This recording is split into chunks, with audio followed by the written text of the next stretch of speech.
গণতন্ত্র এই বিষয়টা কি 1863-তে আপনার আব্রাহাম লিঙ্কনের সেই যে এক ধারা সে আবিষ্কার করলো যে democracy is the government of the people, by the people and for the people. গণতন্ত্র হলো এমন একটা শাসন ব্যবস্থা যেখানে জনগণের উপর, জনগণের মাধ্যমে জনগণের ক্ষমতা চলবে, অর্থাৎ যেই নিয়ম নীতিতে জনগণের শাসন চলবে, জনগণের আইন চলবে, এটাই গণতন্ত্র।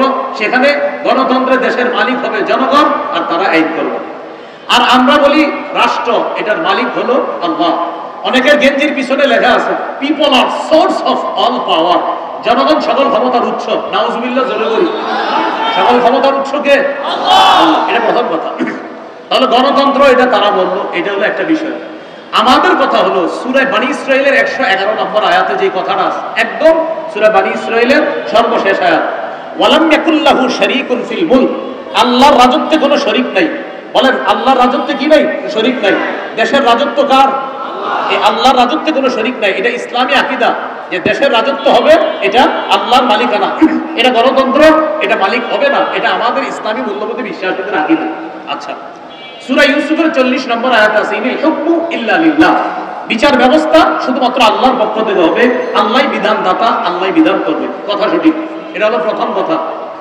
দ্বিতীয় কথা খুব ভালো করে মনে রাখবেন, ইসলামী হুকুম অনুযায়ী গণতন্ত্রের যেই বিধান, এই বিধানকে মানতে হবে। এই বিধান না মানার কোনো সুযোগ নাই। ইসলামী হুকুম অনুযায়ী গণতন্ত্রের পক্ষে কেউ না, কোনো ওলামায়ে কেরাম না। এটা হলো দ্বিতীয় কথা। এবার মূল কথাটা শুনেন। তাহলে হুজুর যেহেতু গণতন্ত্রের পক্ষে না তো কি করব? এখন ওলামায়ে কেরামের মধ্যে দুই দল। একদল বলেন গণতন্ত্রের বর্তমান পদ্ধতিতে দেশে স্বেচ্ছায় অথবা ইচ্ছায়, ইচ্ছা করে হোক স্বেচ্ছায় হোক, মানুষকে বাধ্য করা হচ্ছে এই পদ্ধতিতেই মানুষ যেন তাদের ক্ষমতা প্রতিষ্ঠিত করে, মানুষকে বাধ্য করা হচ্ছে। বাধ্য করার কারণে ওলামায়ে কেরাম আজিমত এবং রুখসতের মাসালার মধ্যে রুখসতটা গ্রহণ করে ওলামায়ে কেরাম চিন্তা করলেন যদি ওলামায়ে কেরাম দায়িত্ব না নেয় নাস্তিকদের হাতে দেশ চলে যাবে। ওলামায়ে কেরাম যদি দায়িত্বে না আসে তাহলে ইসলামী বিরোধী যারা শক্তি আছে তারা এদেশে তাদের শক্তিশালী পাকাভুক্ত হবে। তখন ওলামায়ে কেরামের মধ্যে একদল বলেন সুতরাং নাস্তিকবাদী শক্তিকে রহিত করার জন্য এই পদ্ধতিতে জনগণের অংশগ্রহণ গ্রহণ করা আবশ্যক। এটা একদলের অভিমত। আরেকদল বলেন জায়েজ। একদল বলছে আবশ্যক, আরেকদল বলছে এটা জায়েজ। এই পদ্ধতিতে অংশগ্রহণ করে নাস্তিকবাদের বিরোধিতা করা এবং আল্লাহর হুকুম পৃথিবীতে প্রতিষ্ঠিত করার জন্য চেষ্টা করা। রক্ষণাবেক্ষণ এবং অর্থনীতিতে পারদর্শী। ইউসুফ আলাইহিস সালামের ব্যাপার আছে সূরা ইউসুফের 55 নম্বর আয়াত। ইউসুফ নবী যখন দেখলেন যে এই দেশে যদি খাদ্য ভান্ডারের দায়িত্ব আমি না নিই তাহলে জালেমরা খাবার শেষ করে ফেলবে, ইউসুফ নবী নিজেই দায়িত্ব চেয়ে নিলেন, ইজআলনি আলা খাযাইনিল আরদ, আমাকে খাদ্য ভান্ডারের দায়িত্ব দেন। ইউসুফ নবী বললেন, এখান থেকে একটা বিষয় বুঝে আসে, বুখারীতে আছে লা তাসআলিল ইমারত, দায়িত্ব চেয়ে নিও না। আর কোরআনে দেখলাম আমরা ইউসুফ নবী বলতেছে আমাকে দায়িত্ব দেন। বুখারীতে আছে দায়িত্ব চেয়ে নিও না, আর সূরা ইউসুফের মধ্যে ইউসুফ নবী দায়িত্ব চেয়ে নিচ্ছে। এটার উত্তর হলো যখন যোগ্য ব্যক্তি দায়িত্বে থাকবে তখন আমার আপনার দায়িত্ব চেয়ে নেওয়া দরকার নাই। আর অযোগ্য ব্যক্তিকে যখন দেশের দায়িত্বের জায়গাগুলো ভরপুর হয়ে যাবে যোগ্য ব্যক্তিরা তখন ওই দায়িত্ব চেয়ে নিবে, যেভাবে হোক সঠিক পন্থায় ওই দায়িত্ব চেয়ে নিয়ে সেখানে যোগ্য ব্যক্তিরা বসতে হবে। বুঝে আসছে তো? বুখারীতে আসছে দায়িত্ব চেয়েও না, চেয়েও না মানে যোগ্যরা থাকলে তোমার চাওয়া দরকার নাই। আর সূরা ইউসুফে কি আসছে? অযোগ্যরা যখন দায়িত্বে থাকবে তখন যোগ্যরা দায়িত্ব চেয়ে নিতে হবে। 8 নাম্বার, আমাদের প্রতিনিধি যিনি হবেন তিনি ঘুষ গ্রহণ করবে না। আপনি বললেন ইদা উসনিদাল আমরু, আরেক বর্ণনা ইদা উসিদাল আমরু ইলা গায়রি আহলি, যখন অযোগ্য ব্যক্তিকে দায়িত্ব দেওয়া হবে এই অযোগ্যকে দায়িত্ব দেওয়া মানে আমানত উঠিয়ে নেওয়া। এখানে একটা বাংলা মনে রাখবেন, যোগ্য ব্যক্তিকে যোগ্যতার আসনে বসানো এটা আমাদের জন্য আমানত, আর যোগ্য ব্যক্তি যোগ্যতার আসনে বসে আমাদের অধিকারগুলো সংরক্ষণ করা এটা ওই দায়িত্বশীল ব্যক্তির জন্য আমানত। আবার বলছি, যোগ্য ব্যক্তিকে যোগ্যতার আসনে বসানো এটা আমাদের জন্য আমানত, আর তিনি ওই আসনে বসে আমাদের অধিকারগুলো যথাযথভাবে আদায় করা এটা তার জন্য আমানত। সর্বশেষ যিনি আমাদের প্রতিনিধি হবে তার গুণ হবে তিনি কোরআন সুন্নাহ অনুযায়ী বিচার করবে। সূরা মাঈদা 48, সূরা মাঈদা 49, সূরা মাঈদা 50 এই আয়াতগুলোর মধ্যে আছে ইন্না আনজালনা ইলাইকাল কিতাবা বিল হক আমি আপনার কাছে কোরআন দিয়েছি, এই কোরআন এটা দিয়েছি, এটার মাধ্যমে আপনি বিচার করবেন, সঠিকভাবে বিচার করবেন। শেষের দিকে আছে আফা হুকমাল জাহিলিয়াতি ইয়াবগুন, তারা কি জাহিলি আইন চায়? আমান আকসানু মিনাল্লাহি হুকমান, আল্লাহর চাইতে শ্রেষ্ঠ উত্তম বিচারক আর কে হতে পারে? এই জন্য আমরা যদি আমাদের বাংলাদেশে আল্লাহর আইন বাস্তবায়ন করতে চাই, আল্লাহর কসম সত্যি বলছি, আমাদের একজন যোগ্য, 4 কাজেই যোগ্যতা রাখে, 10 গুণে মৌলিক আমাদের সাথে ফয়সালা করবেন, বিচার করবেন।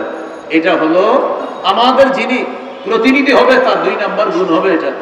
সহিহ বুখারীর বর্ণনা 6788 নম্বর হাদিস। এই হাদিস লিখে রাখার মতো, মনে রাখার মতো, গর্ব করে সারা পৃথিবীতে বলার মতো। মক্কার আরবের একটা গোত্র আছে না, মাখজুমি গোত্র। এই গোত্রের এক নারী চুরি করছে, নাম হলো ফাতেমা। আমাদের নবীর কন্যার নাম কি? ফাতেমা। আর মক্কার এক সম্ভ্রান্ত বংশের এক নারী চুরি করছে, তার নামও কি? ফাতেমা। এই বিষয়টা কুরাইশদের বড় বড় নেতাদেরকে ভাবায়া তুলল। চুরির বিচার হলো হাত কাটা। এখন তো এই সম্ভ্রান্ত বংশীয় নারী ফাতেমার হাত কাটা হবে। নবীর কাছে বলে দেখি একটু বিচারটা শিথিল করা যায় কিনা।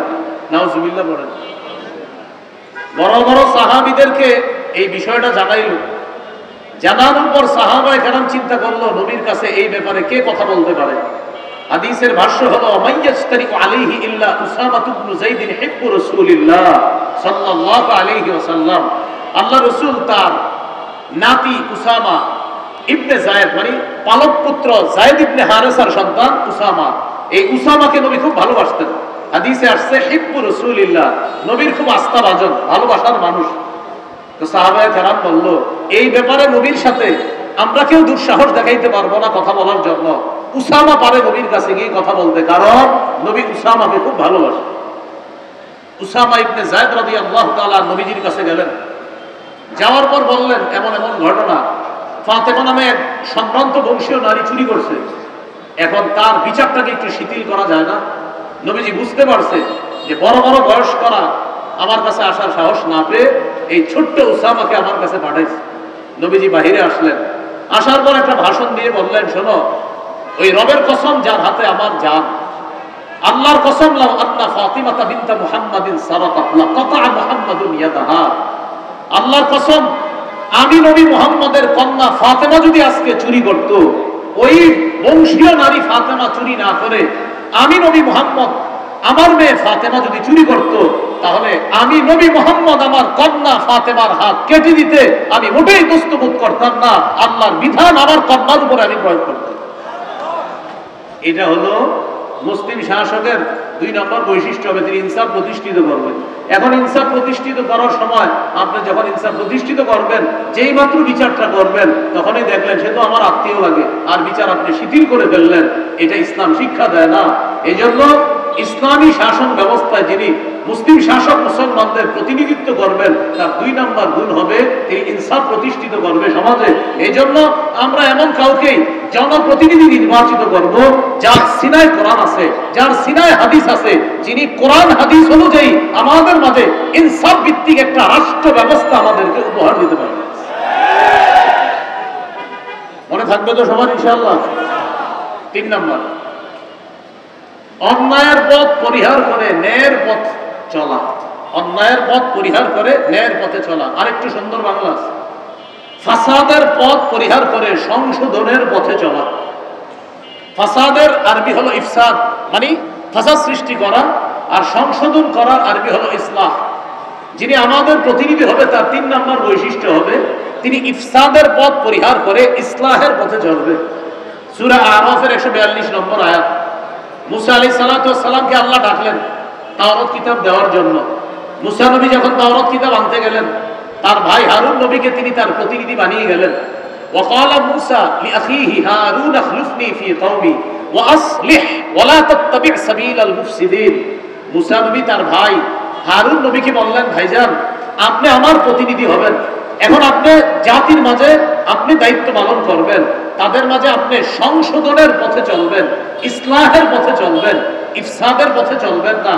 তাদের মাঝে আপনি ইসলাহ করে দিবেন, তাদের মাঝে কোনো ঝগড়া বিবাদ হলে এটা আপনি মিটিয়ে দিবেন, অর্থাৎ আপনি সংশোধনের পথ বেছে নেবেন, ইফসাদের পথ বেছে নেবেন না। কিন্তু আমাদের দেশের মধ্যে যদি এমন হয় যে উলামায়ে কেরাম এবং ইসলামী মূল্যবোধে বিশ্বাসী তাওহীদি জনতা তারা যদি আমাদের দেশে ইনসাফ কায়েম করতে চায়, আমাদের দেশে যদি তারা সত্য প্রতিষ্ঠিত করতে চায়, এই সত্যের বাধা দেওয়ার নাম হলো ইফসাদ, আর ওই বাধাকে প্রতিহত করার নাম হলো ইসলাম। সত্য এটা যদি কেউ বাধা দেয়, এই বাধা দেওয়ার নাম ইফসাদ।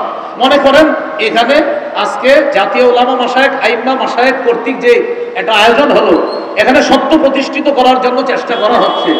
এই চেষ্টায় বাধা দেওয়ার নাম ইফসাদ, মানে ফাসাদ সৃষ্টি করা, আর এই ফাসাদকে প্রতিহত করার নাম ইসলাহ, মানে সংশোধন করা। অতএব উলামায়ে কেরাম যখন মাঝে মাঝে বিভিন্ন দাবি দাওয়া নিয়ে সোহরাওয়ার্দী উদ্যান সহ আমাদের দেশের বিভিন্ন জায়গায় বিশাল বড় কোনো আয়োজন করে এবং তারা যখন কোনো দাবি দাওয়া পেশ করে, বুঝতে হবে ইসলামী মূল্যবোধে বিশ্বাসী তাদের দাবি এটা সত্যের পক্ষের দাবি। এই সত্যের বিরোধিতা করার নাম ফাসাদ সৃষ্টি করা, আর আমরা এটাকে প্রতিহত করব, এটার নাম হলো সংশোধন করা। এই হলো 3 নম্বর। 4 নম্বর যিনি আমাদের প্রতিনিধি হবে, তার 4 নম্বর বৈশিষ্ট্য, তিনি শিষ্টের লালন করবে, দুষ্টের দমন করবে। এই কথাটা মনে রাখবেন। আমাদের যিনি প্রতিনিধি হবে তার 4 নম্বর বৈশিষ্ট্য, ভালোকে লালন করবে, খারাপকে দমন করবে। কিন্তু আমরা এই বাংলাদেশের পরিস্থিতি এবং বাস্তবতা এবং সত্য কথা, আমাদের কথাগুলা অনেক দূর পর্যন্ত যাওয়া দরকার। আমরা দেখি আমাদের দেখে ভালো যারা তাদেরকে দমন করা হয়, আর খারাপ যারা তাদেরকে লালন করা হয়। অথচ উচিত কি? ভালোকে লালন করা, খারাপকে দমন করা। উলামায়ে কেরাম ইসলামী মূল্যবোধে বিশ্বাসী তাওহীদি জনতা, এরা হলো ভালো, এদেরকে লালন করতে হবে। এদেশে 90 ভাগের বেশি মুসলমান। এই মুসলমানের স্বাধীন দেশে সবচেয়ে পরাধীন মনে করা হয় মুসলমানদেরকে। যদি পরাধীন মনে করা না হতো, তাহলে মুসলমানদের বিভিন্ন ইস্যুতে তাদের দাবি দেওয়া সবচেয়ে গুরুত্বপূর্ণ। কারণ পার্সেন্ট হিসাবে এই দেশে কারা বেশি? এরপরও আমাদের দাবি দেওয়ার মূল্যায়ন করা হচ্ছে না। কিছু কিছু ক্ষেত্রে এমন মনে হয় যেন আমাদের কথাগুলো কানেই নেয় না, যে তোমাদের যা মন চায় করো আর আমি যা মন চায় করবো না। এই জাতীয় কোন কর্মকাণ্ড ভবিষ্যতে চলতে দেওয়া যায় না, উচিত না। উলামায়ে কেরাম যে কোনো কাজে কর্মে এবং অন্যায়, উলামায়ে কেরাম যদি আমাদেরকে যে কোনো জায়গায় আহ্বান করে স্বতঃস্ফূর্তভাবে, টুপি দাড়িওয়ালা সহ অন্য মুসলিম ইসলাম যারা আছে, ইসলামী মূল্যবোধে বিশ্বাসী সকলকে নিয়ে কারা কারা ইনশাআল্লাহ আমরা তাদের আহ্বানে সাড়া দিতে রাজি আছি? রাজি আছি তো সবাই ইনশাআল্লাহ?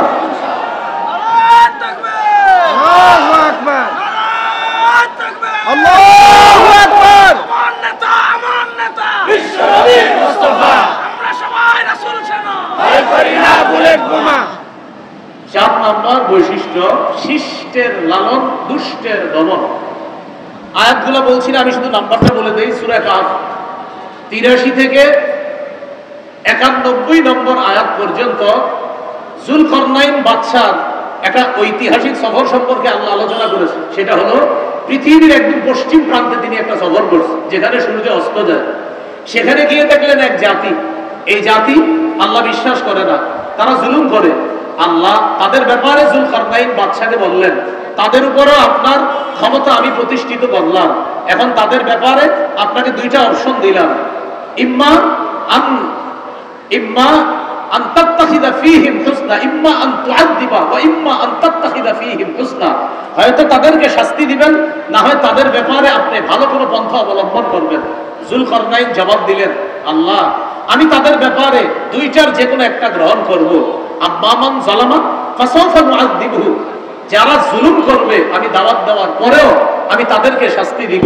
ওয়া আম্মা মান আমানা ওয়া আমিলা সালিহা ফালাহু জাযাআনিল হুসনা, আর যারা ভালো করবে তাদের জন্য উত্তম প্রতিদান রয়েছে। দেখেন বিষয়টা, যুলকারনাইন বললেন, আল্লাহ তাদের ব্যাপারে আমার 2টা ফয়সালা, যারা জালেম হবে তাদেরকে আমি দমন করব, আর যারা আমার কথা শুনে ভালো করবে তাদেরকে আমি লালন করব, তাদের সাথে উত্তম ব্যবহার করব। তাহলে 4 নম্বর শিখলাম, আমাদের প্রতিনিধি যিনি হবেন তিনি শিষ্টের লালন, ভালোকে লালন করবে, দুষ্টকে দমন করবে। মুসলিম শাসক বা আমাদের প্রতিনিধি যিনি হবেন তার 5 নম্বর বৈশিষ্ট্য, আমরা যাকে বানাবো তিনি কি হবে? জনগণের জন্য অকাতরে বিলিয়ে দেওয়ার যোগ্যতা থাকবে। বলেন তো কি থাকবে? জনগণের জন্য অকাতরে বিলিয়ে দিতে হবে, এটা 5 নম্বর বৈশিষ্ট্য। যুলকারনাইন বাদশা সম্পর্কে আল্লাহ তাআলা বলেছেন সূরা কাহফের 91 থেকে 93 থেকে 97 নম্বর আয়াত পর্যন্ত আল্লাহ বলেছেন যুলকারনাইন বাদশা আরেকটা সফর সম্পর্কে আল্লাহ তাআলা আলোচনা করেছেন। সেই সফরটা হলো উনি পৃথিবীর উত্তর দিকে সফর করেছেন। এটা কিন্তু আল্লাহ কোরআনে বলে নাই উত্তর, আল্লাহ দিকের কথা বলছে দুইটা, একটা সফর পূর্ব দিকে আর একটা পশ্চিম দিকে, এই দুইটা বলছে। আরেকটা সফরের কথা বলছে আল্লাহ, কিন্তু সফরটা কোন দিকে করছে এটা বলে নাই। তবে মুফাসসিরিনে কেরাম গবেষণা করে বলেন যুলকারনাইনের আরেকটা সফর হয়েছে উত্তর দিকে, রাশিয়ার দিকে, এটা মুফাসসিরিনে কেরামের অভিমত। সেখানে গেলেন, যাওয়ার পর দেখে এক জাতি যারা যুলকারনাইন বাদশার কথা বুঝে না, লা ইয়াকাদুনা ইয়াফকাহুনা কাওলা, ভাষা বুঝে না। তো যুলকারনাইন বাদশা তাদের সাথে কথা বলার জন্য দুভাষী নিযুক্ত করলেন, অথবা তাদের সাথে ইশারায় কথা বললেন। তারা যুলকারনাইনকে বলল, বাদশা আপনার কাছে আমাদের একটা দাবি আছে। কি দাবি? এই পাহাড়ের পিছনে দুইটা জাতি আছে, একটা ইয়াজুজ আর একটা মাজুজ। এরা রাতের বেলা আমাদের বাড়িতে এসে লুটতরাজ করে, ডাকাতি করে আমাদের ধন সম্পদ ছিনিয়ে নেয়। আপনি যদি এই দুই পাহাড়ের মাঝখানে ফাঁকা জায়গাটা বন্ধ করে দেন, তাহলে তাদের এই দুর্নীতি থেকে, তাদের এই লুটতরাজ থেকে আমরা বেঁচে যাব। এই কথা বলার পর জাতি বলল, ও বাদশা, প্রয়োজনে যদি কিছু টাকা পয়সা লাগে টাকা পয়সা আমরা দিব। কারা বলল? জাতি বলল বাদশাকে। বাদশা যুলকারনাইন বললেন, আমার টাকা পয়সা লাগবে না, আল্লাহ আমাকে যা দিয়েছেন, মা মাক্কান্নি ফিহি খায়র, আল্লাহ আমাকে যে ক্ষমতা দিয়েছে এটা অনেক উত্তম। আইমুনি বিকুবা, তোমরা আমাকে একটু সহযোগিতা করবা, এই দেয়াল দেওয়ার জন্য, প্রাচীর নির্মাণ করার জন্য তোমরা আমাকে একটু সহযোগিতা করবা। আর যা যা লাগবে এগুলা সব আমি নিজস্ব অর্থায়নে সব কিছু আমি এনে দিব, তোমরা শুধু একটু বহন করে নিয়ে আসবা। বাদশা যুলকারনাইন দুই পাহাড়ের মাঝখানে একটা প্রাচীর দিয়ে দিলেন। তো জনগণের জন্য অকাতরে বিলিয়ে দেওয়া, এটা মুসলিম শাসকের 5 নম্বর বৈশিষ্ট্য হবে। বিষয়টি যেন এমন না হয় কথার কথা আপনি লাইনের গ্যাস বন্ধ করে দিলেন, একটা কথার কথা, আমাদের দেশ গ্যাসের গণি না, এখন আপনি লাইনের গ্যাস বন্ধ করে দিয়ে বোতলের গ্যাস চালু করলেন, চালু করার পরে এটার দাম নির্ধারণ করলেন 600 টাকা, কিন্তু বাজারে আসলো 1400-1500 টাকা। এমনি বলতেছি কথার কথা। তো ভাই 1500 কিভাবে হলো? 600 হলো মূল দাম, এরপরে 1 টাকা পায় অমুকে, আরেক টাকা অমুকে, আরেক টাকা তমুকে, এইভাবে অমুকে আর তুমুকে যারা পায় আর যারা নেয়, এই জাতীয় কাউকে যদি আবার প্রতিনিধি নির্বাচন করা হয়, তাহলে রডের পরিবর্তে আবারও বাস পাওয়া যাবে। মাথায় রাখতে হবে, বাস্তব। একটু কথাগুলো বুঝতেছেন তো? তাহলে 5 নম্বর, জনগণের জন্য অকাতরে বিলিয়ে দিবে, এটা 5 নম্বর বৈশিষ্ট্য, আমরা যাকে প্রতিনিধি নির্বাচন করব। 6 নম্বর বৈশিষ্ট্য, প্রতিনিধি যিনি হবে আমাদের, তিনি কিছু করতে পেরে বলবে আলহামদুলিল্লাহ, এটা আমার রবের দয়া, এটা বলবে। যিনি করতে পারবে, বাস, তিনি কিন্তু অহংকার করবে না। মানে কিছু করার পরে বলবে আমি এই করলাম সেই করলাম, মানে আপনি আপনার বাপের টাকা দিয়ে করছেন তো আমাদের টাকা দিয়ে করছেন, এগুলো বলা যাবে না যে আমি এত কিছু করছি, এগুলো বলা যাবে না। বলতে হবে আল্লাহ আমারে তৌফিক দিয়েছে তাই আমি করেছি, এটা বলতে হবে। যদি কেউ কিছু করার পর বলে আমি এটা করেছি সেটা করেছি, এই কথাগুলা অহংকার প্রদর্শন প্রকাশ পাবে। আর অহংকার যখন প্রকাশ পাবে তখন পতন এমন ভাবে হবে, যার পতন হবে তিনি নিজেও বুঝবে না কিভাবে পতন হয়ে যাবে। খুব সাবধান, আল্লাহ আমাদেরকে হেফাজত করেন। তো 6 নম্বর, প্রতিনিধি কিছু করতে পেরে তিনি কার শুকরিয়া আদায় করবে? আল্লাহ, যে আল্লাহ দিয়েছে। সূরা কাহফের 98 নম্বর আয়াতে আছে, যুলকারনাইন ওই দেয়াল করে দেওয়ার পর বলছে হাদা রাহমাতুম মির রাব্বি, এটা আমার রবের অনুগ্রহ, দয়া, আমার রব দয়া করছে তাই তোমাদের জন্য কিছু করতে পারছে। আমরা যাকে প্রতিনিধি নির্বাচন করব তার 7 নম্বর বৈশিষ্ট্য, তিনি রক্ষণাবেক্ষণ এবং অর্থনীতিতে পারদর্শী হতে হবে। রক্ষণাবেক্ষণ এবং অর্থনীতি, আমাদের উপর একটা অভিযোগ উঠেছিল যে উলামায়ে কেরাম কি অর্থনীতি বুঝে? এরকম মাওলানা হওয়ার 2 বছর আগে আমাদের কওমি মাদ্রাসার ছাত্ররা অর্থনীতির ব্যাপারে পোকা হয়ে যায়, অর্থনীতি শুধু বুঝে না। মাওলানা হওয়ারও 2 বছর আগে আমাদের কওমি মাদ্রাসার ছাত্রদেরকে অর্থনীতি খাওয়ায়া দেওয়া হয়। হ্যাঁ, আমরা একটা অর্থনীতি, সেটা হলো এটার বিরোধিতা করি, এই জন্য মনে করে আমরা বুঝি না। সেটা কি? সুদ ভিত্তিক অর্থনীতির বিরোধিতা আমরা করি। এই জন্য যারা সুদ ভিত্তিক অর্থ ব্যবস্থা চায় তারাই বলে যে উলামায়ে কেরাম অর্থনীতি বুঝে না। কারণ উলামায়ে কেরাম যাকাত ভিত্তিক অর্থনীতি বুঝে, আর সুদ ভিত্তিক অর্থনীতি এটা জাহান্নামী। এটা বলার কারণে একদল মানুষ আমাদেরকে অভিযুক্ত করে যে আলেমরা অর্থনীতি বুঝে না। আসলে বিষয়টা এমন না, আলেমরা অর্থনীতি শুধু বুঝে না, উলামায়ে কেরাম অর্থনীতি পড়ানোর যোগ্যতা রাখে। এই কথাটা 7 নাম্বার। রক্ষণাবেক্ষণ এবং অর্থনীতিতে পারদর্শী ইউসুফ আলাইহিস সালামের ব্যাপার আছে সূরা ইউসুফের 55 নম্বর আয়াত। ইউসুফ নবী যখন দেখলেন যে এই দেশে যদি খাদ্য ভান্ডারের দায়িত্ব আমি না নিই তাহলে জালেমরা খাবার শেষ করে ফেলবে, ইউসুফ নবী নিজেই দায়িত্ব চেয়ে নিলেন, ইজআলনি আলা খাজাইনিল আরদ, আমাকে খাদ্য ভান্ডারের দায়িত্ব দেন। ইউসুফ নবী বললেন, এখান থেকে একটা বিষয় বুঝে আসে, বুখারীতে আছে লা তাসআলিল ইমারা, দায়িত্ব চেয়ে নিও না। আর কোরআনে দেখলাম আমরা ইউসুফ নবী বলতেছে আমাকে দায়িত্ব দেন, বুখারীতে আছে দায়িত্ব চেয়ে নিও না। আর সূরা ইউসুফের মধ্যে ইউসুফ নবী দায়িত্ব চেয়ে নিচ্ছে। এটার উত্তর হলো, যখন যোগ্য ব্যক্তি দায়িত্বে থাকবে তখন আমার আপনার দায়িত্ব চেয়ে নেওয়া দরকার নাই। আর অযোগ্য ব্যক্তিকে যখন দেশের দায়িত্বের জায়গাগুলো ভরপুর হয়ে যাবে, যোগ্য ব্যক্তিরা তখন ওই দায়িত্ব চেয়ে নিবে, যেভাবে হোক সঠিক পন্থায় ওই দায়িত্ব চেয়ে নিয়ে সেখানে যোগ্য ব্যক্তিরা বসতে হবে। বুঝে আসছে তো? বুখারীতে আসছে দায়িত্ব চেয়েও না, চেয়েও না মানে যোগ্যরা থাকলে তোমার চাওয়া দরকার নাই। আর সূরা ইউসুফে কি আসছে, অযোগ্যরা যখন দায়িত্বে থাকবে তখন যোগ্যরা দায়িত্ব চেয়ে নিতে হবে। 8 নাম্বার, আমাদের প্রতিনিধি যিনি হবেন তিনি ঘুষ গ্রহণ করবে না। এটা 2 বার জোরে বলেন, ঠিক ঠিক জোরে বলেন সবাই, কি 2 বার কি গ্রহণ করবে না? আবার বলেন, কি গ্রহণ করবে না? এটা এরকম লোক আমরা প্রতিনিধি বানাতে হবে। সূরা নামলের 35-36 নম্বর আয়াত। রানী বিলকিস সুলাইমান নবীর কাছে হাদিয়া পাঠাইছে। হাদিয়া কেন পাঠাইছে? তাফসীরের কিতাবে আছে। রানীর উদ্দেশ্য হলো, সুলাইমান নবী যদি হাদিয়া পাওয়ার পর চিন্তা করে এত কিছু দিল, যাক এই মহিলারা আর কিছু বলবো না, তো রানীর উদ্দেশ্য হলো সুলাইমান নবী তার রাজত্ব নিয়ে থাকবে আর আমি আমার রাজত্বে আমি রানীগিরি করব। এই জন্য হাদিয়া পাঠাইছে। সূরা নামলের 35-36 নম্বর আয়াতে আছে। তো রানীর ওই কথাগুলো সেখানে আছে, দেখবেন খুব সুন্দরভাবে। ইন্নী মুরসিলাতুন ইলাইহিম বিহাদিয়্যা ফানাযিরাতুন বিমা ইয়ারজিউল মুরসালুন, আমি তার কাছে উপঢৌকন পাঠাবো, দেখি হাদিয়া পাঠানোর পর তার রিঅ্যাকশনটা কি হয় দেখবো। তো রানীর উদ্দেশ্য হলো যদি হাদিয়া গ্রহণ করে তাহলে বুঝবো যাক উনি ওনার রাজত্ব নিয়ে থাকবে, আমি আমারটা। আসলে রানীর উদ্দেশ্য সেটা হাদিয়া ছিল না, হাদিয়ার নামে ঘোষ পাঠানো ছিল। এই জন্য ঘোষ কাকে বলে?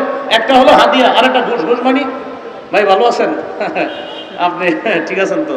এই ঠিক আছেন তো মানে আপনি কিছু করেন না, আপনি আপনার জায়গায় থাকেন, আমার জায়গায় রাখেন, আমি এই এলাকাটা দেখভাল করবো আর আপনার এটারে হাদিয়া, এটা ঘোষ। এটা হলো ঘোষ, এটা ঘোষ, এটা হাদিয়া না, এটা উপহার না। দিয়ে বলে কি বাসায় কিছু নিয়ে যায়, কিছু খায়েন, বলে আমি কি করবো, আর না কিছু খায় না, আর আমার জিনিসটা একটু খেয়াল রাখেন। এই যে খেয়াল রাখেন বলাটা, তখন আর এটা হাদিয়া না, এটা ঘোষ হয়ে যায়। 8 নাম্বার। 9 নাম্বার, আমরা যাকে প্রতিনিধি নির্বাচন করব তিনি আমানতদার হবে। কি হবে ভাই? আমানতদার হবে। সূরা নিসা 58 নম্বর আয়াতে আল্লাহ বলেন, ইন্নাল্লাহা ইয়া'মুরুকুম আন তু'আদ্দুল আমানাতি ইলা আহলিহা, আল্লাহ তোমাদেরকে আদেশ করেন তোমরা আমানত যথাযথ জায়গায় পৌঁছে দাও। সহিহ বুখারীর বর্ণনা, রাসূলুল্লাহ সাল্লাল্লাহু আলাইহি সাল্লামকে প্রশ্ন করা হলো, হুজুর কিয়ামত কবে? নবীজি সাল্লাল্লাহু আলাইহি সাল্লাম বললেন, ইদা হুসিদাল আমরু ইলা গায়রি আহলি ফান্তাজিরিস সাআ, যখন দায়িত্ব অযোগ্য ব্যক্তিকে দেওয়া হবে তখন কিয়ামতের অপেক্ষা করো। এটা একটা বর্ণনা। আরেক বর্ণনায় রাসূল সাল্লাল্লাহু আলাইহি সাল্লাম বললেন, ইদা তুইয়াতিল আমানা ফান্তাজিরিস সাআ, যখন আমানত উঠিয়ে দেওয়া হবে, আমানত উঠিয়ে দেওয়া হবে তখন কিয়ামতের অপেক্ষা করো। সাহাবায়ে কেরাম প্রশ্ন করলেন, কাইফা ইদাআতুহা ইয়া রাসূলুল্লাহ, হুজুর আমানত কিভাবে উঠিয়ে নেওয়া হবে? নবী বললেন, ইদা উসনিদাল আমরু, আরেক বর্ণনা ইদা উসিদাল আমরু ইলা গায়রি আহলি, যখন অযোগ্য ব্যক্তিকে দায়িত্ব দেওয়া হবে, এই অযোগ্যকে দায়িত্ব দেওয়া মানে আমানত উঠিয়ে নেওয়া। এখানে একটা বাংলা মনে রাখবেন, যোগ্য ব্যক্তিকে যোগ্যতার আসনে বসানো এটা আমাদের জন্য আমানত, আর যোগ্য ব্যক্তি যোগ্যতার আসনে বসে আমাদের অধিকারগুলো সংরক্ষণ করা এটা ওই দায়িত্বশীল ব্যক্তির জন্য আমানত। আবার বলছি, যোগ্য ব্যক্তিকে যোগ্যতার আসনে বসানো এটা আমাদের জন্য আমানত, আর তিনি ওই আসনে বসে আমাদের অধিকারগুলো যথাযথভাবে আদায় করা এটা তার জন্য আমানত। সর্বশেষ যিনি আমাদের প্রতিনিধি হবে তার গুণ হবে তিনি কোরআন সুন্নাহ অনুযায়ী বিচার করবেন। সূরা মাইদা 48, সূরা মাইদা 49, সূরা মাইদা 50 এই আয়াতগুলোর মধ্যে আছে, ইন্না আনজালনা ইলাইকাল কিতাবা বিল হক, আমি আপনার কাছে কোরআন দিয়েছি, এই কোরআন এটা দিয়েছি, এটার মাধ্যমে আপনি বিচার করবেন, সঠিকভাবে বিচার করবেন। শেষের দিকে আছে, আফা হুকমাল জাহিলিয়াতি ইয়াবগুন, তারা কি জাহিলি আইন চায়? আমান আহসানু মিনাল্লাহি হুকমান, আল্লাহর চাইতে শ্রেষ্ঠ উত্তম বিচারক আর কে হতে পারে? এই জন্য আমরা যদি আমাদের বাংলাদেশে আল্লাহর আইন বাস্তবায়ন করতে চাই, আল্লাহর কসম সত্যি বলছি, আমাদের একজন যোগ্য, 4 কাজের যোগ্যতা রাখে, 10 গুণে মৌলিক গুণান্বিত এমন কোন ব্যক্তিকে আমাদের দেশের দায়িত্ব দিতে হবে। তাহলে ইনশাআল্লাহ এদেশে সংসদ চলবে কোরআন অনুযায়ী, এদেশের বিভিন্ন পার্লামেন্ট চলবে কোরআন অনুযায়ী। আল্লাহর কসম, আমরা স্বপ্ন দেখতেছি যে 90% মুসলমানের দেশ, এটা তো একটা স্বাভাবিক বিষয়। এদেশের সংসদ চলবে কোরআন অনুযায়ী, এদেশের বিচার ব্যবস্থা চলবে কোরআন অনুযায়ী। মানে এটা এমন কোনো কথা না যে হুজুর এটা কোনো কথা না, এটা তো সাধারণ কথা। 90% মুসলমানের দেশ, বলেন কি অনুযায়ী দেশ চলবে? সংসদ কি অনুযায়ী হবে? কোর্ট কি অনুযায়ী হবে? এটা তো একটা স্বাভাবিক বিষয়, মনে থাকবে তো ইনশাআল্লাহ। এটা হলো আমার প্রথম বিষয়। আপনার বাড়ি থেকে 2 মিনিট চেয়ে দিচ্ছি। দ্বিতীয় আরেকটা বিষয় দিছে আমাদের, যে নির্বাচনের শরীয়ী পদ্ধতি কি। আমি শুধু একটু বলছি, আমি জানি আপনারা এখানে অনেকে আছেন যে হযরত গণতন্ত্র, এই তো বিষয়টা। আচ্ছা, একটু মন দিয়ে শোনেন 2 মিনিট। আচ্ছা, গণতন্ত্র এই বিষয়টা কি? 1863-তে আপনার আব্রাহাম লিঙ্কনের সেই যে এক ধারা সে আবিষ্কার করলো যে democracy is the government of the people, by the people and for the people. গণতন্ত্র হলো এমন একটা শাসন ব্যবস্থা যেখানে জনগণের উপর, জনগণের মাধ্যমে জনগণের ক্ষমতা চলবে, অর্থাৎ যেই নিয়ম নীতিতে জনগণের শাসন চলবে, জনগণের আইন চলবে, এটাই গণতন্ত্র। সেখানে গণতন্ত্রের দেশের মালিক হবে জনগণ, আর তারা আইন করবে। আর আমরা বলি রাষ্ট্র, এটার মালিক হলো আল্লাহ। অনেকের গেঞ্জির পিছনে লেখা আছে people are source of all power, জনগণ সকল ক্ষমতার উৎস। নাউজুবিল্লাহ, জোরে বলি। সকল ক্ষমতার উৎস কে? আল্লাহ। এটা প্রথম কথা। তাহলে গণতন্ত্র এটা তারা বললো, এটা হলো একটা বিষয়। আমাদের কথা হলো সূরা বনী ইসরাঈলের 111 নম্বর আয়াতে যে কথাটা আছে, একদম সূরা বনী ইসরাঈলের সর্বশেষ আয়াত, ওয়ালাম ইয়াকুল্লাহু শারীকুন ফিল মুলক, আল্লাহর রাজত্বে কোনো শরীক নাই। বলেন আল্লাহর রাজত্বে কি নাই? শরীক নাই। দেশের রাজত্ব কার? এই আল্লাহর রাজত্বে কোনো শরীক নাই। এটা ইসলামী আকীদা যে দেশের রাজত্ব হবে এটা আল্লাহর মালিকানা। এটা গণতন্ত্র, এটা মালিক হবে না। এটা আমাদের ইসলামী মূল্যবোধে বিশ্বাসের আকীদা। আচ্ছা, সূরা ইউসুফের 40 নম্বর আয়াত আছে, ইনিল হুকমু ইল্লা লিল্লাহ, বিচার ব্যবস্থা শুধুমাত্র আল্লাহর পক্ষ থেকে হবে, আল্লাহই বিধানদাতা, আল্লাহই বিধান করবে। কথা সঠিক। এটা হলো প্রথম কথা। দ্বিতীয় কথা খুব ভালো করে মনে রাখবেন, ইসলামী হুকুম অনুযায়ী গণতন্ত্রের যেই বিধান, এই বিধানকে মানতে হবে। এই বিধান না মানার কোনো সুযোগ নাই। ইসলামী হুকুম অনুযায়ী গণতন্ত্রের পক্ষে কেউ না, কোনো ওলামায়ে কেরাম না। এটা হলো দ্বিতীয় কথা। এবার মূল কথাটা শুনেন। তাহলে হুজুর যেহেতু গণতন্ত্রের পক্ষে না, তো কি করব? এখন ওলামায়ে কেরামের মধ্যে 2 দল। একদল বলেন গণতন্ত্রের বর্তমান পদ্ধতিতে দেশে স্বেচ্ছায় অথবা ইচ্ছায়, ইচ্ছা করে হোক স্বেচ্ছায় হোক, মানুষকে বাধ্য করা হচ্ছে। এই পদ্ধতিতেই মানুষ যেন তাদের ক্ষমতা প্রতিষ্ঠিত করে, মানুষকে বাধ্য করা হচ্ছে। বাধ্য করার কারণে ওলামায়ে কেরাম আজিমত এবং রুখসতের মাসালার মধ্যে রুখসতটা গ্রহণ করে ওলামায়ে কেরাম চিন্তা করলেন, যদি ওলামায়ে কেরাম দায়িত্ব না নেয়, নাস্তিকদের হাতে দেশ চলে যাবে। ওলামায়ে কেরাম যদি দায়িত্বে না আসে, তাহলে ইসলামী বিরোধী যারা শক্তি আছে তারা এদেশে তাদের শক্তিশালী পাকাভুক্ত হবে। তখন ওলামায়ে কেরামের মধ্যে একদল বলেন, সুতরাং নাস্তিকবাদী শক্তিকে রহিত করার জন্য এই পদ্ধতিতে জনগণের অংশগ্রহণ করা আবশ্যক। এটা একদলের অভিমত। আরেকদল বলেন জায়েজ। একদল বলছে আবশ্যক, আরেকদল বলছে এটা জায়েজ। এই পদ্ধতিতে অংশগ্রহণ করে নাস্তিকবাদের বিরোধিতা করা এবং আল্লাহর হুকুম পৃথিবীতে প্রতিষ্ঠিত করার জন্য চেষ্টা করা। আমি জানতে চাই, আমাদের আবরার ভাই এখানে আছে, আপনার তো এই নিয়তে আছে নাকি অন্য কোনো নিয়ত? আমাদের আবরার ভাই মাশাআল্লাহ ইনশাআল্লাহ সিলেটের এমপি হবে, আল্লাহ কবুল করেন। যাই হোক, আবরার ভাইয়ের সাথে আমার ভালো পার্সোনাল সম্পর্ক, একটু মধুর, এই জন্য একটু হাসাহাসি করলাম। আপনারা আবার দোয়া করেন, অন্তর থেকে দোয়া করেন, আল্লাহ তৌফিক দান করেন। এখন এই পদ্ধতিতে জনগণ অংশগ্রহণ করবে, করার পর এখানে মনে রাখতে হবে 4টা কথা। বলেন সাক্ষ্য, সুপারিশ, প্রতিনিধি, আমানত। সাক্ষ্য, সুপারিশ, প্রতিনিধি নির্বাচন, উকিল নির্বাচন, আমানত। এই 4টা কথা।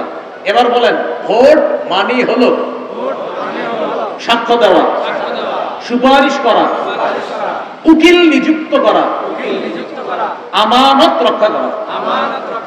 আপনি যে কারো পক্ষে আপনি একটা কথা বলতেছেন যে আমি অমুককে প্রতিনিধি বানাবো, এই প্রতিনিধি বানানোর অর্থ হলো 1 নম্বর আপনি তার পক্ষে সাক্ষী দিতেছেন, আপনি তার পক্ষে সাক্ষী দিতেছেন। এই সাক্ষী আপনি তার পক্ষে এটা যে দিতেছেন এটা বুঝে শুনে আপনি তার পক্ষে সাক্ষী দিতে হবে। এটা হলো 1 নম্বর কথা। তো এই যে 2 নম্বর কথা সুপারিশ করা, সূরা নিসার 85 নম্বর আয়াতে আছে, মাইয়াশফা শাফাআতান হাসানা ইয়াকুল্লাহু নাসিবুম মিনহা, যে সঠিক ব্যাপারে সুপারিশ করবে, সুন্দর সুপারিশ করবে, এটার সওয়াব সে পাবে। ওমাইয়াশফা শাফাআতান সাইয়্যিআ, আর যে ব্যক্তি খারাপ ব্যাপারে সুপারিশ করবে ইয়াকুল্লাহু কিফলুম মিনহা, সে এটার গুনাহের অংশ পাবে। এবার বুঝেন, একজন আল্লাহওয়ালা ব্যক্তি আর একজন খারাপ ব্যক্তি, একজন তাকওয়াবান মানুষ, তাকেও চাইলে আমি নির্বাচন করতে পারি, আর একজন খারাপ মানুষ তাকেও নির্বাচন করতে পারি। এই আল্লাহওয়ালা মানুষকে আমি তার পক্ষে কথা বলা মানে হলো ভালো কাজের সুপারিশ করা, খারাপ মানুষের পক্ষে কথা বলা মানে খারাপ কাজে সুপারিশ করা। খারাপ কাজে যদি সুপারিশ করি কিয়ামতের ময়দানে আল্লাহর কাছে আমাকে দাঁড়াতে হবে। তাহলে 1 নাম্বার সাক্ষ্য দেওয়া, আমি সাক্ষ্য দিচ্ছি। 2 নাম্বার আমি সুপারিশ করতেছি। 3 নাম্বার করবে, আমাদের প্রতিনিধিত্ব করবে। 4 নাম্বার আমানত, এটা একটা আমানত। প্রিয় ভাইরা, এই আমানত যেন অপাত্রে না করে।